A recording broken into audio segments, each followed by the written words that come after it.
Olá, seja bem-vindo aí ao nosso primeiro dia de aula do curso Introdução ao Método Austríaco da Universidade Libertária, Uniliber.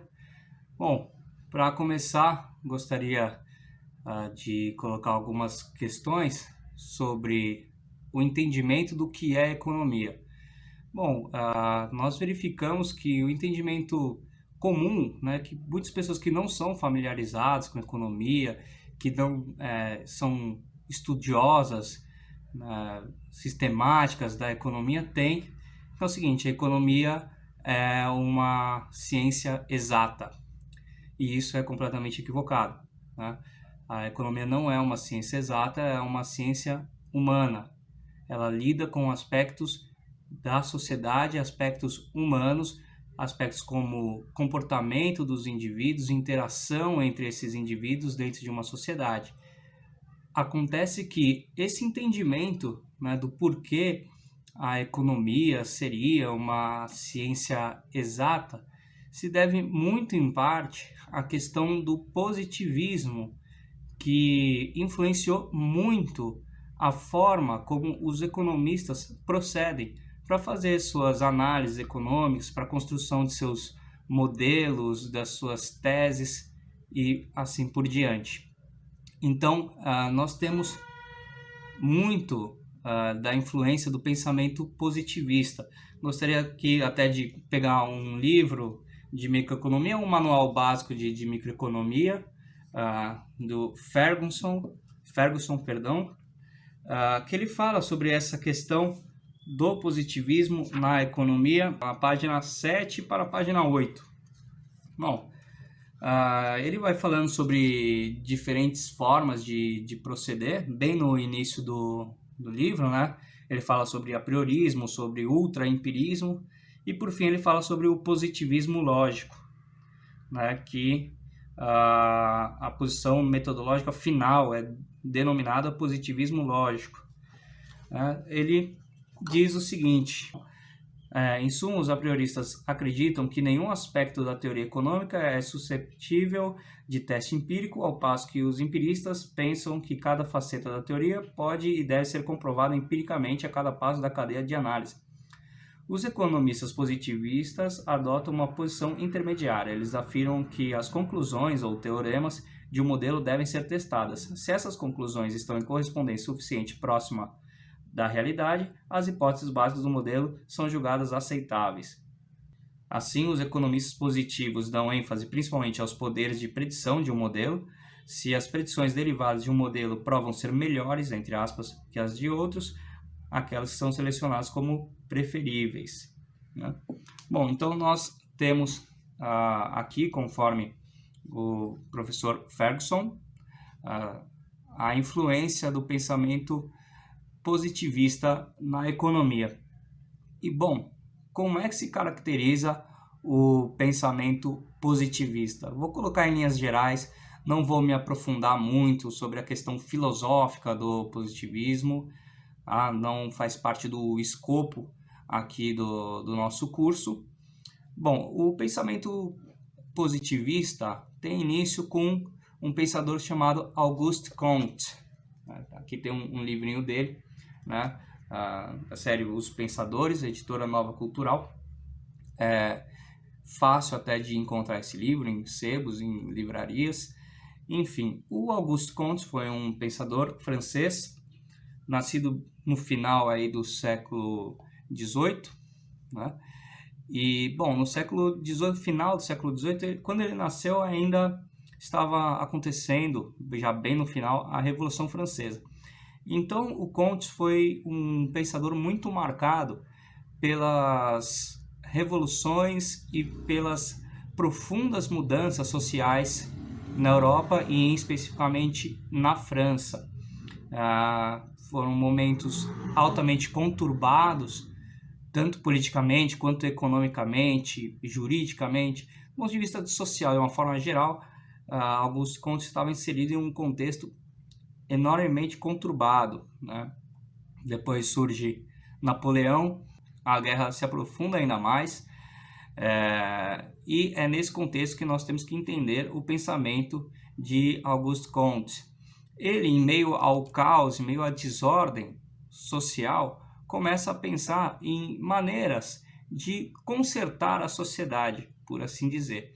E para Comte, a melhor maneira de nós encontrarmos soluções para a sociedade é através da ciência, tá? Não é através da religião ou de outras formas de abordagem. Não, temos que empregar o conhecimento científico. E o Auguste Comte vai buscar nas ciências naturais, em especial na física, os métodos para que a ciência possa ser assim aplicada também à sociedade, também à condução de políticas, né, também na condução da economia. E os métodos das ciências naturais têm as suas particularidades. E existem algumas questões que impedem com que esses métodos das ciências naturais se apliquem perfeitamente às ciências humanas, e isso nós veremos no decorrer do curso.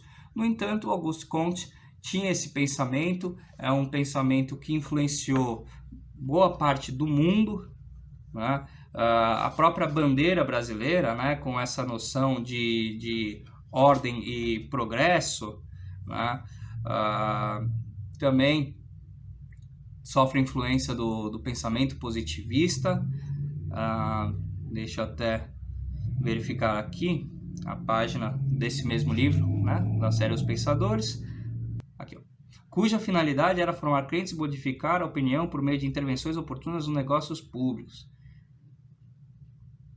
Entre essas intervenções, sem dúvida, foi importante a participação dos positivistas no movimento republicano, embora seja um exagero dizer-se que foram eles que proclamaram a República em 1889. Influíram, é verdade, na Constituição de 1891, e a bandeira brasileira passou a ostentar o lema comtiano, ordem e progresso.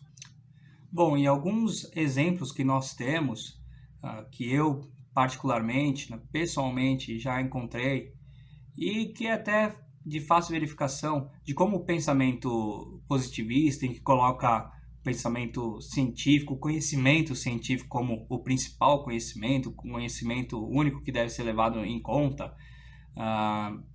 na questão de formulação de políticas públicas, na questão da condução da economia, por exemplo, quando se vê os debates que estão ocorrendo na Câmara em relação às reformas, né, constantemente ouve-se de que não, precisamos ter evidências científicas para poder conduzir a reforma desse ou daquele jeito. Na universidade, lembro-me de um professor falando que existem vários tipos de conhecimento, tem um conhecimento teológico, filosófico, tem um conhecimento cultural e o conhecimento científico. E ele falou que o mais importante dentre todos esses é o conhecimento científico. E numa primeira olhada, você até acaba concordando, né, de que o conhecimento da ciência ele é muito mais rigoroso e ele acaba sendo muito mais importante do que os demais tipos de conhecimento, o que acaba sendo também um argumento frágil, como nós veremos adiante. Tá? Não cabe agora aqui discutir a fragilidade, tá? Mas, enfim, a questão da matematização da economia, a questão de construção de modelos, né, que tentam imitar de alguma forma os experimentos, né, da física, isso é muito observado na economia, né? O próprio Auguste Comte falava de uma tal física social, né, mostrando aí a sua tentativa de utilizar os métodos das ciências naturais nas ciências sociais e ciências humanas. Bom, e por que o pensamento positivista ganhou grande impulsão dentro das ciências humanas e mais especificamente com um pouco mais de força dentro da economia? Porque naturalmente a economia lida também com aspectos quantitativos, né? Nós medimos capacidade de consumo, capacidade de produção, nós fazemos comparações, por exemplo, esse ano Em determinado período, o varejo subiu 6% em relação ao mesmo período do ano passado. Isso é uma questão que você quantifica, que você analisa através de números, né? Venda, ou produção, ou consumo, enfim, né? Tem questão de preços, né? Cálculo de preços, cálculo de custos, enfim. Então, a economia, por também lidar com aspectos quantitativos, acabou abrindo uma brecha para que a matemática pudesse entrar na economia com muito mais força do que em outras áreas do conhecimento que lidam com o estudo do homem, o estudo do indivíduo, o estudo da sociedade. Nada contra a matemática, nada contra o pensamento científico. A questão aqui, como nós veremos, é o abuso, né, da razão, como Hayek mesmo falava. Ainda sobre essa questão da influência do pensamento positivista e dos métodos das ciências naturais sendo utilizadas na economia e tentando ser reproduzidos na economia, temos esse livro aqui de Ludwig von Mises, né? O Fundamento Último da Ciência Econômica, na página 105, ele fala o seguinte: a distinção entre macroeconomia e microeconomia, no que diz respeito à terminologia, é emprestada da física moderna, que distingue entre física microscópica, voltada a sistemas em escala atômica, e física molar, voltada a sistemas em escala sensível aos órgãos sensoriais do homem. Então veja, a própria divisão entre microeconomia e macroeconomia que nós presenciamos nos cursos de economia é uma forma de tentar copiar a forma como a física funcionava e ainda funciona, né? Essa divisão entre micro e macro, né, aplicada na economia foi uma tentativa de copiar as ciências naturais que, em tese, possuem maior rigor científico. Acontece que essa questão do rigor científico é o seguinte: o método das ciências naturais é ótimo para as ciências naturais, não para as ciências humanas. Existem muitas limitações que nós nos deparamos logo de cara. Por exemplo, volto aqui ao livro Manual de Microeconomia, do Ferguson, que ele fala sobre a teoria da utilidade e da preferência. E aqui ele cita o pleno conhecimento. Ele diz: inicialmente suponhamos que cada consumidor ou unidade familiar tenha uma informação completa sobre todos os problemas pertinentes às suas decisões de consumo. Um consumidor conhece a série completa de bens e serviços disponíveis no mercado, sabe exatamente a capacidade técnica de cada bem ou serviço para satisfazer uma necessidade. Bom, já se observa logo de cara que isso não ocorre na vida real. Os agentes econômicos não possuem informação completa, não possuem informações perfeitas sobre o que está acontecendo na economia. Eles, sim, têm o conhecimento sobre suas próprias necessidades. No entanto, nós não temos conhecimento perfeito, absoluto, sobre como satisfazer essas próprias necessidades. Quais são os meios mais adequados? Nós tentamos, nós tateamos o mundo, né?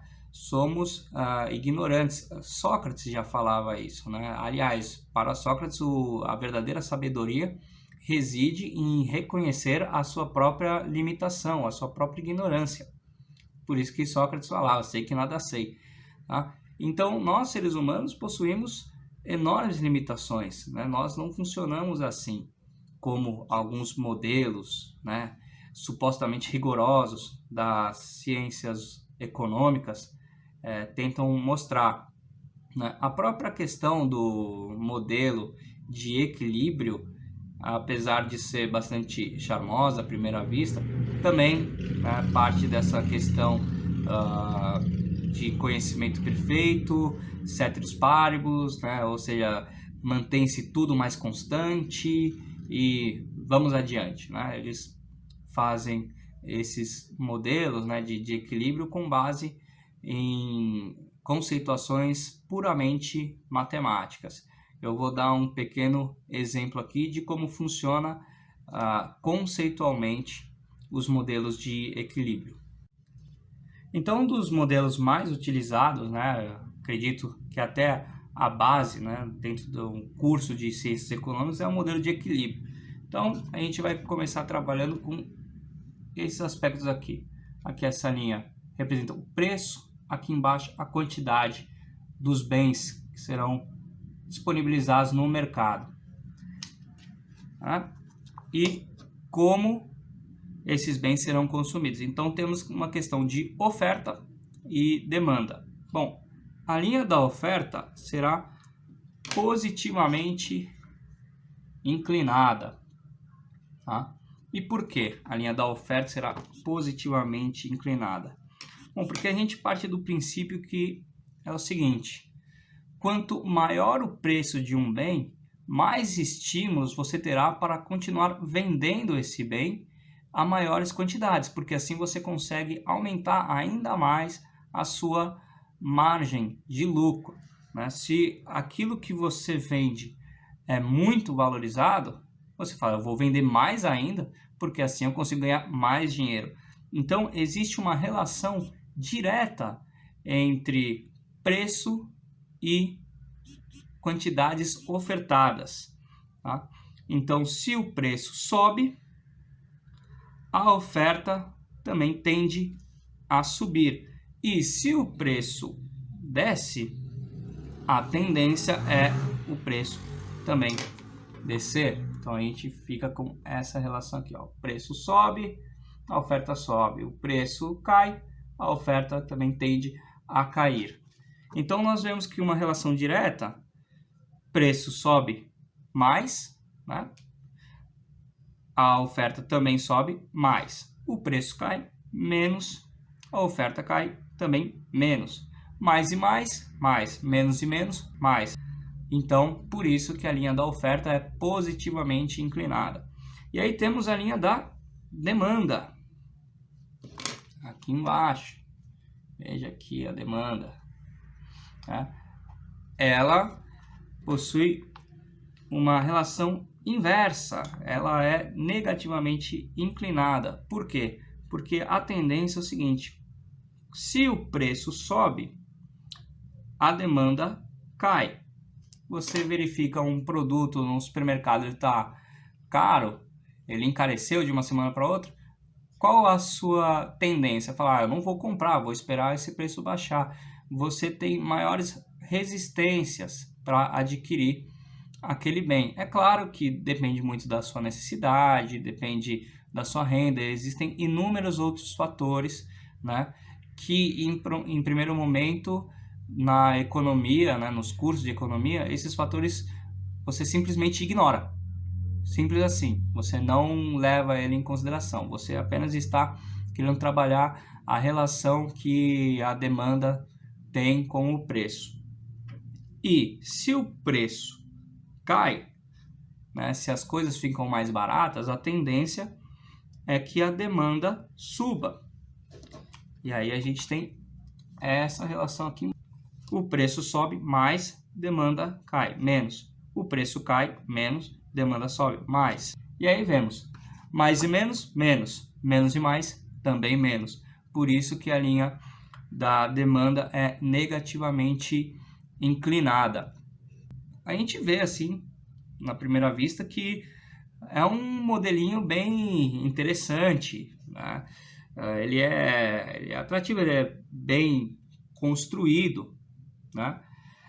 No entanto, nós verificamos que ele também possui falhas, tá?